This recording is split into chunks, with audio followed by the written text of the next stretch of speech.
Welcome to Study Faith with AI, where we use the power of AI to help you explore the Church of Jesus Christ of Latter-day Saints. I'm Meg Jensen. And I'm Paul Carter. And we're Google AIs. Whether you're a lifelong member or just starting to learn about the church, we're here to dive deep into its history, beliefs, and culture. So if you're ready to learn, you're in the right place. That's right. Let's get started. Welcome back to the deep dive. We've got quite a bit of material here today. Articles, notes, interviews, all ready to help us explore a really fascinating and maybe surprising slice of early American history. That's right. Today we're looking into Joseph Smith's first presidency. Yeah. Specifically, the men who served as his counselors. And, one of the first things that jumps out from the sources is pretty striking. Oh, which is? Well, that out of all the men appointed as his first and second counselors during his lifetime, only his brother, Hyrum Smith, actually stayed in what the records call full fellowship, basically, remained a member in good standing until Joseph died. Wow. So everyone else either left or was excommunicated. Essentially, yes. Yeah. That's what the records indicate for those specific roles. Okay, that's definitely a compelling starting point. Yeah. And while someone like Sidney Rigdon often gets discussed, our focus in this deep dive is on three other counselors whose breaks were, well, pretty dramatic. Jesse Gause, John C. Bennett, and William Law. Right. So our mission here is to really unpack these sources. We want to understand, who were these men? How did they climb so high? What exactly led to them leaving or being pushed out? What did they do afterwards? And crucially, what might their combined stories tell us about Joseph Smith's leadership style, maybe, and that whole intense Nauvoo period? Exactly. Think of this as your shortcut, maybe, to grasping a really vital, but sometimes overlooked, part of that early leadership dynamic. We'll pull out the key insights, the surprising details, and give you the context to connect the dots. Sounds good. Let's unpack it. Let's do it. All right, let's start with someone who seems almost like a footnote in some histories. Jesse Gause. Yeah, Jesse Gause. The sources give us some basics. Born back in 1785, came from a Quaker background, apparently served in the War of 1812, worked as a teacher. But what's interesting, and the material points this out, is that he was quite a recent convert when he was chosen. Reportedly, not many people in the wider church even knew who he was. That's right. And yet, March 8th, 1832, he's chosen and ordained as a counselor of the ministry of the presidency, right alongside Sidney Rigdon. Although the sources do clarify something there, don't they? They do. A revelation apparently clarified that Joseph Smith held the actual office of the presidency alone, and these men were counselors assisting him in that ministry. Okay. But his time in that role was, well, incredibly short. Vanishingly brief, really. The records show him serving from that March 8th date in 1832 until December 3rd of the same year. That's when Sidney Rigdon officially succeeded him in that specific spot. So, less than 9 months. Exactly. And this is where it gets hazy. The sources offer very little on why he left or even what happened to him afterwards. It just sort of vanishes. Pretty much. It's like he just walks off the stage of history after playing this brief but, structurally significant role in setting up the first presidency. What strikes you most about him reading these accounts? It's that silence, I think, the abruptness. He's there at this key moment of organization, and then nothing. It really makes you think about all the stories from that early period that just didn't get recorded or passed down. He's almost like a historical question mark. He really is. A stark contrast to our next figure, John C. Bennett. His time in the church was, well, meteoric is the word. Both his rise and his fall. Meteoric is absolutely the right word. The sources detail just an astonishing ascent. He was baptized into the church in September 1840. Okay, September 1840. By April 1841, so less than a year later, he was elected to the first presidency. What? Serving as assistant president, apparently because Sidney Rigdon's health wasn't great. So that effectively made him the second highest leader in the church at that moment. From new convert to second in command in under a year. Right. Well, the sources say it's unprecedented. It really is. And it wasn't just that one position either. The records show he held multiple high-profile roles simultaneously there in Nauvoo. Like what? He was the city's first mayor, chief of the Nauvoo Legion, chief justice, quartermaster general. He was running the university. And he was part of the first presidency. He truly had his hand in almost every major aspect of Nauvoo life. So who was this guy before Mormonism? The sources mention some involvement with the Campbellites. Yeah, the Campbellite movement. And he'd been a Methodist preacher, too. Okay. And interestingly, the sources say he'd actually met Joseph Smith briefly way back in 1832. Oh, really? But Joseph didn't even remember him when they reconnected through letters in 1840. Huh. Yeah. Now, the big question the sources help us answer is, how did someone gain such crucial importance to Joseph Smith so quickly? Yeah, how did that happen? The accounts suggest it really started with their correspondence in 1840. Joseph was facing just immense pressure. From what?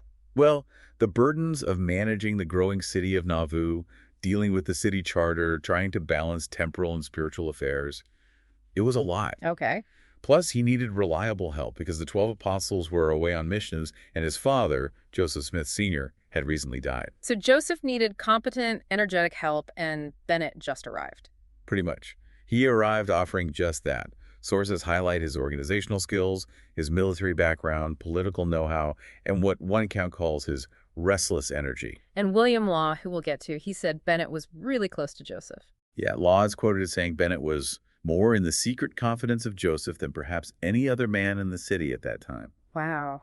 That level of trust earned so quickly. It really points to Joseph's practical need for specific skills in building Nauvoo, and maybe his willingness, at least initially, to rely heavily on individuals who had those skills. Which brings us to Bennett's fall from grace.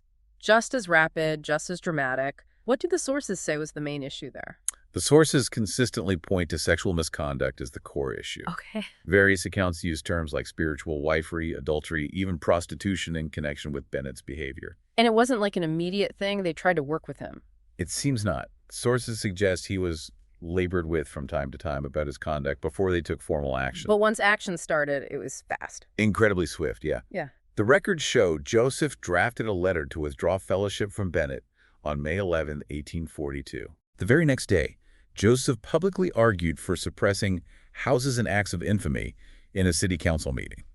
And Bennett reportedly opposed that move. Opposed suppressing infamy. Interesting. Within 3 days of that, Bennett was encouraged by Joseph to withdraw from the church, and he was forced to resign as mayor. Forced out. And by mid-June 1842, so just over a month after Joseph first drafted that letter, Bennett was publicly shamed and formally excommunicated. And his reaction was, well, explosive. Immediate and profoundly damaging to the church, yeah. After leaving Nauvoo around June 21st, 1842, the sources say he immediately started arranging to publish anti-Mormon material. Which led to his book, The History of the Saints.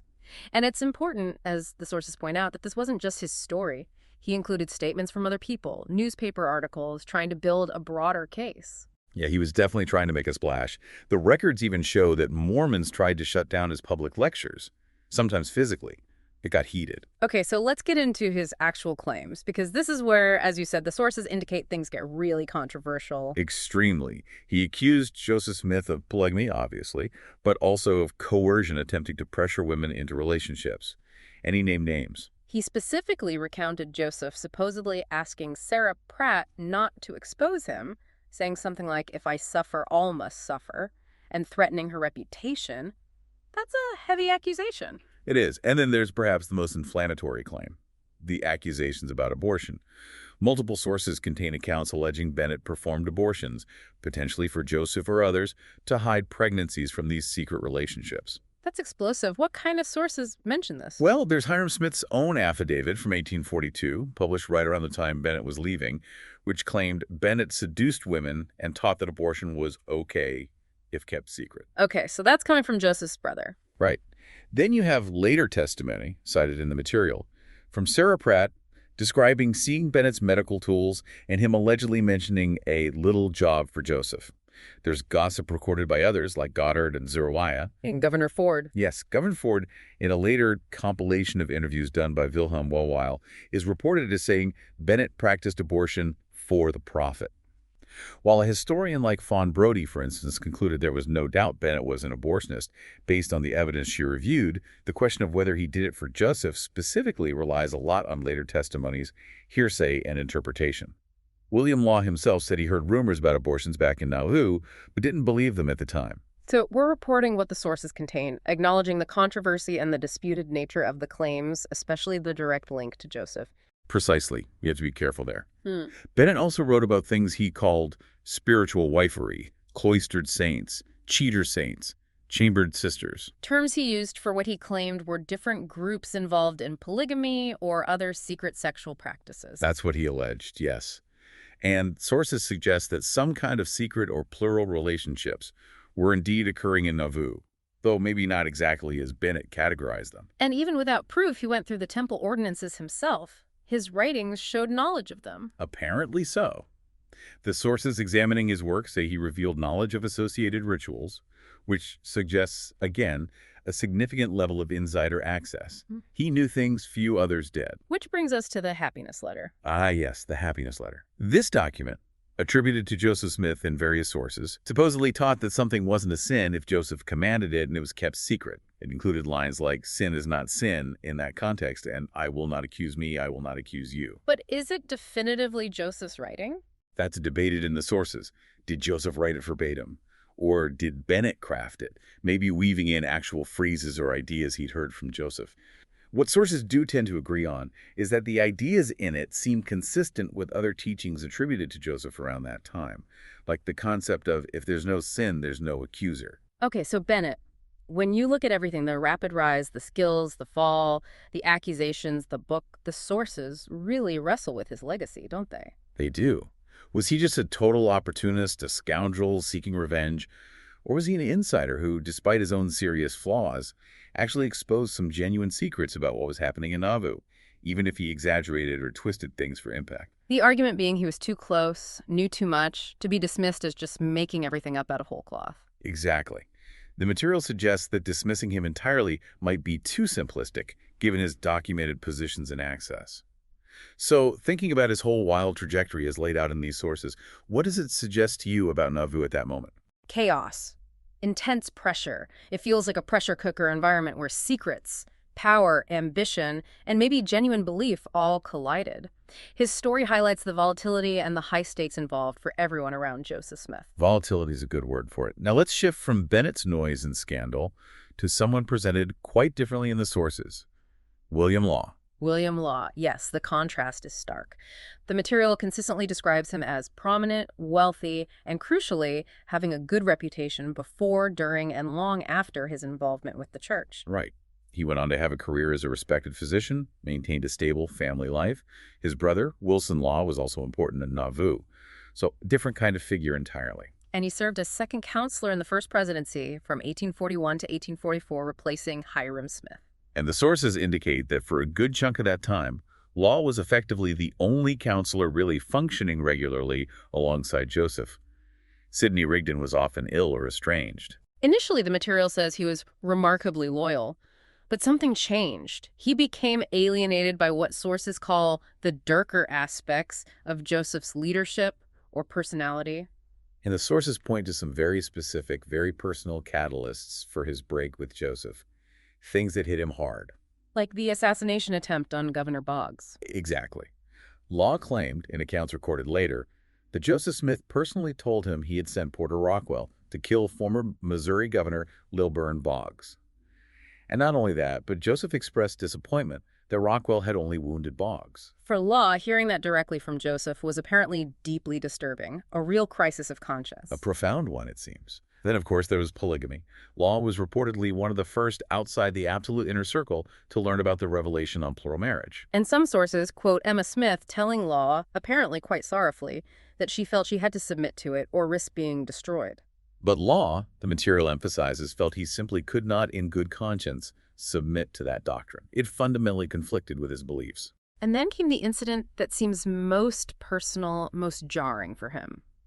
The sources state that Joseph Smith approached William Law's wife, Jane Law, proposing marriage to her, essentially asking her to become one of his plural wives.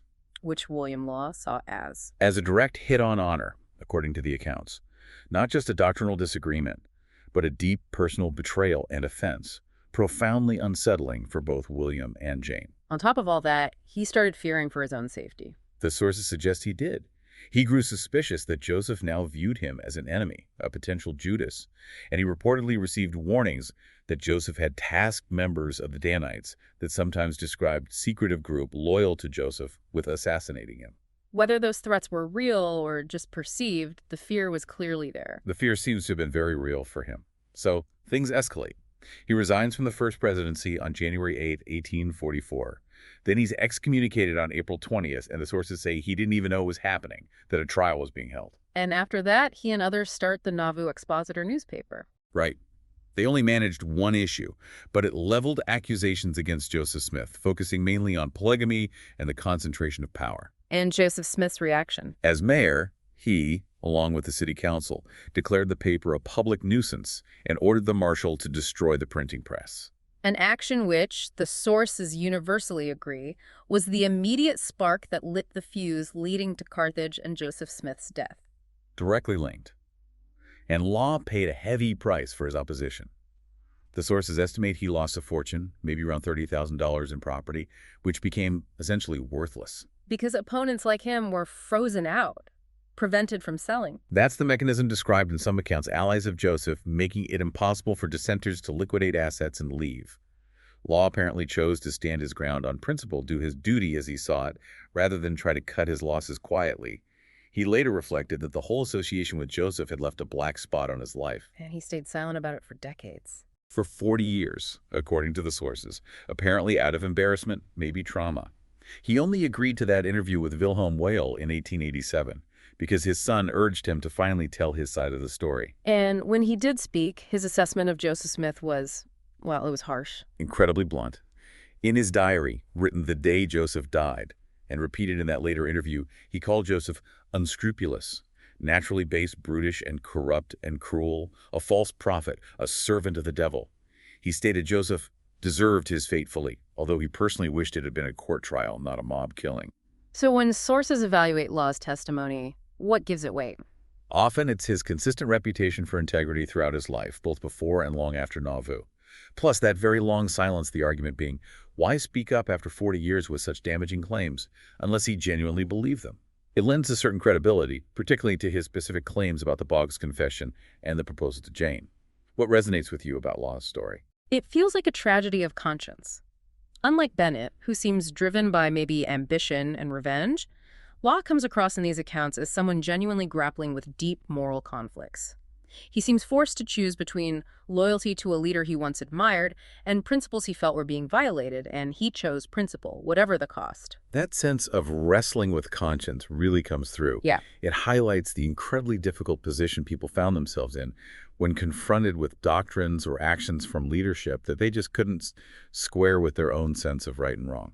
So, we've traced three really different paths here. Very different. Jesse Gause, who briefly appears in the sources, then just vanishes. The mystery man. John C. Bennett, whose rise and fall were just explosive, leading to immediate, scandalous anti-Mormon publications. The meteor. And William Law, whose break was slower, seemed rooted in fundamental objections, and ended up culminating in an act that directly precipitated the final tragic events in Nauvoo. The reluctant objector, whose actions had huge ripple effects. Three very different counselors, three very different breaks from Joseph Smith.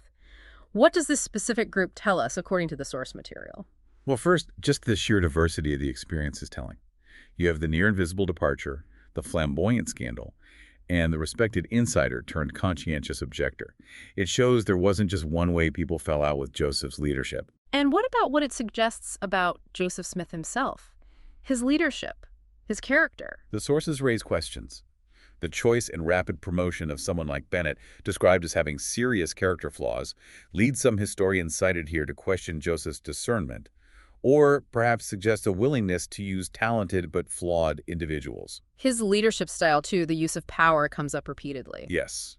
The sources point to his reliance on Bennett's skills, but also his use of civic and military authority, like destroying the expositor press. Then there are the alleged threats against Law, the reported attempts to control information or freeze out opponents economically, and, if you credit Law's account, the willingness to privately admit to ordering violence like the Boggs attempt. These are presented as, well, the darker aspects or evidence of him operating outside conventional legal or ethical boundaries at times. And polygamy runs through both Bennett's and Law's stories as a major flashpoint. Absolutely central. For both of them, Joseph's practice of plural marriage and related actions, the alleged coercion Bennett described, the proposal to Jane Law were key factors in their disillusionment and eventual opposition. And those disturbing abortion accusations Bennett made are presented in the sources as directly linked to the need for secrecy around these developing plural relationships. So when the sources ask hero or villain, particularly regarding Bennett and Law, It's complex. Bennett is often painted as the villain, the scoundrel. But some sources argue, hold on, despite his flaws, did he reveal some uncomfortable truths? Law is generally portrayed more sympathetically because of his reputation and his stated reasons, but he still took actions, like starting the expositor, that had major consequences, and his final judgment on Joseph was incredibly harsh. It's not a simple good guy, bad guy narrative in the sources. what's your takeaway from that complexity looking at the material? For me, it underscores that even deeply flawed individuals like Bennett might have possessed genuine insider knowledge due to their proximity to power. And respected figures like Law can offer a credible, though obviously subjective, perspective from within that reveals profound moral struggles. Gause just reminds us there are likely many stories we don't know. And there are still those lingering questions, aren't there? Definitely. The absolute truth of Bennett's most extreme claims, particularly the abortion link to Joseph, remains debated in the sources, often relying on conflicting or much later testimony. The full extent of Joseph's awareness or involvement in everything Bennett was doing, or in the alleged efforts to silence people like Law, is still interpreted differently depending on which accounts you prioritize. So for someone learning about this today, what are the big takeaways from studying these three counselors? First, I'd say embrace the complexity. Early Nauvoo wasn't simple. These were real people with complex motivations. Avoid easy labels when the sources themselves show contradictions and nuance. Second, think critically. The sources themselves often debate reliability, Bennett's motives, Wiley's later interviews, Hyrum's affidavit, Emma's denials. We need to approach all historical accounts with that same questioning mindset. Ask, who wrote this? Why? What was their perspective? Third, you can see historical roots here of ongoing issues. The challenges of managing dissent within a group, the temptation to control information, the dynamics of power in religious movements. These aren't unique to Nauvoo. And finally, perhaps most powerfully with Law, that constant tension, loyalty to leadership versus personal conscience. When do you follow and when do you say, I can't do this? It's a timeless dilemma. Right. Understanding these figures, even the controversial Bennett or the almost forgotten Gause, is really vital for getting a fuller, more honest picture of early Mormonism and the immense pressure surrounding Joseph Smith's presidency. Absolutely. This has been quite the journey through some intense human drama. Gause's fade out, Bennett's fireworks, Law's difficult stand. Their different paths away from Joseph Smith really open a window into the internal conflicts, the diverging views, and the immense pressures within that early leadership circle, all drawn from the sources we have. So here's a final thought to leave you with, based on this material. If three key counselors, men Joseph himself chose for his inner circle, ultimately broke with him over issues the sources identify as violence, polygamy, and perceived moral failings, what does that collective break tell us about the challenges inherent in leading such a dynamic, fast-growing, and often controversial religious movement? And how does their range of reactions, disappearing, exposing, or conscientiously objecting, influence how you think about the complex relationship between dissent, loyalty, and devotion, both then and now?